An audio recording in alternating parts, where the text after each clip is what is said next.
ओम श्री गणेशाय नमः। जमीन से अवैध कब्जा कैसे हटाएं? 2024 से नया कानून, जाने पूरा विवरण।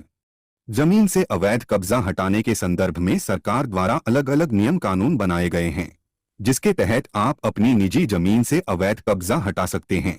उदाहरण के लिए, यदि कोई आपके जमीन का स्वामी न होते हुए भी जमीन पर अवैध कब्जा कर लेता है, तो इसके निदान हेतु आप अपने नजदीकी थाना में रिपोर्ट कर सकते हैं। यदि इससे भी आपका निदान नहीं होता है, तो आप अपने जिला संबंधित न्यायालय में मामलों की रिपोर्ट कर सकते हैं। अवैध कब्जा के निदान के लिए CRPC 5 और 6 के तहत दस्तावेजों की जानकारी लेकर न्यायालय द्वारा आपकी समस्या का निदान किया जाएगा।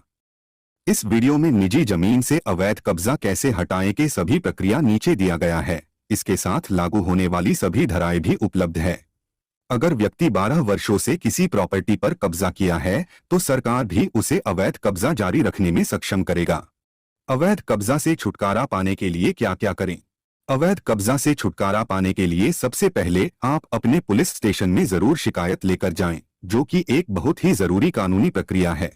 अपने कंप्लेंट की रिसीविंग अवश्य लें। यदि रिसीविंग नहीं देते हैं, तो इसकी कॉपी आप रजिस्ट्री डाक से थाने में भेज सकते हैं।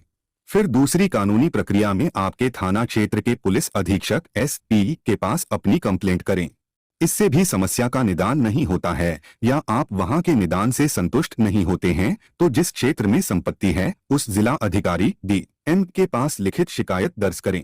जिलाधिकारी के लिखित शिकायत के उपरांत मसला का निवारण नहीं होता है, तो लिखित FIR अपने जिला संबंधित अदालत में संपत्ति पर कब्जा किए हुए व्यक्ति के खिलाफ शिकायत दर्ज करें। आप धारा 5 और 6 के तहत समस्या के निदान के लिए मांग कर सकते हैं, जिससे कब्जे किए हुए व्यक्ति के खिलाफ आधिकारक दंड प्रक्रिया संहिता CRPC की धारा 145 के तहत अवैध कब्जा से अपनी संपत्ति को वापस पा सकते हैं। जो व्यक्ति अवैध संपत्ति के मामलों से पीड़ित हैं, वो हमारे देश के भारतीय कानून अधिनियम के तहत अपने समस्या के निदान के लिए मांग कर सकते हैं। अवैध कब्जा से बचने के लिए क्या सावधानी बरतें?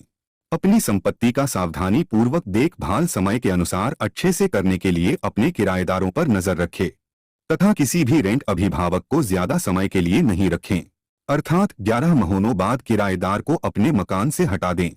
यदि आपका संपत्ति या जमीन खाली पड़ा है, तो उस प्रॉपर्टी को बाउंड्री करा लें और संपत्ति पर हमेशा कुछ कार्य करते रहें, अन्यथा आपकी संपत्ति पर अवैध कब्जा होने की संभावना बनी रहेगी। अवैध कब्जे से मालिक को काफी परेशानियों से गुजरना पड़ता है। उसके बाद किराएदार पर नजर भी रखनी पड़ती है। इसलिए अवैध कब्जे से बचने के लिए उपरोक्त प्रक्रिया को समय के अनुसार फॉलो करते रहें। धोखाधड़ी से बचने के लिए रेंट अग्रीमेंट तथा रजिस्ट्रेशन कराएं।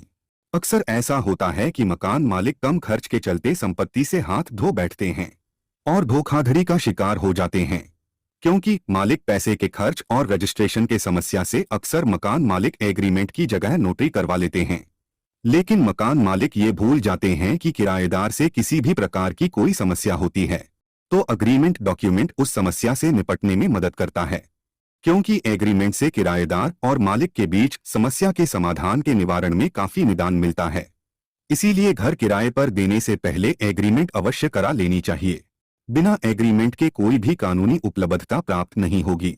अवैध कब्जे के रूप में लगने वाली धाराएं। 1. धारा 420, यह धारा धोखाधड़ी और बेईमानी से संबंधित है। 2. धारा 442, यह धारा घर के ट्रेसपास से संबंधित है। 3. धारा 503, यह खंड आपराधिक धमकी से संबंधित है। 4. अगर कोई व्यक्ति किसी जमीन पर अवैध कब्जा करते हैं, तो उन पर उपरोक्त धाराएं लग सकते हैं। 5. कोर्ट द्वारा निजी जमीन पर अवैध कब्जा के खिलाफ आपके पक्ष में रिजल्ट आता है, तो आप अपने जमीन को पुनः प्राप्त कर सकते हैं। 6. यदि कोर्ट के फैसले के बाद भी जमीन पर आपका कब्जा नहीं हो पा रहा है, तो फैसले के आधार पर पुलिस की सहायता लें। 7. अब कानून बहुत सख्त हो चुका है और अन्याय की संभावना बहुत कम हो चुकी है, इसलिए घबराएं नहीं। हो सकता है आपका काम थाने से ही या SP तक कंप्लेंट भेजने से ही हो जाए। हाँ, उसने यदि नकली कागज बनवा लिए हैं, तो आपको कोर्ट भी जाना पड़ सकता है। राधे राधे मित्रों, यदि इस वीडियो में कुछ समझ में न आया हो, तो आप कमेंट में पूछ सकते हैं। वीडियो अच्छी लगी हो तो कृपया लाइक व शेयर कर दें एवं चैनल को सब्सक्राइब कर दें। बहुत बहुत धन्यवाद।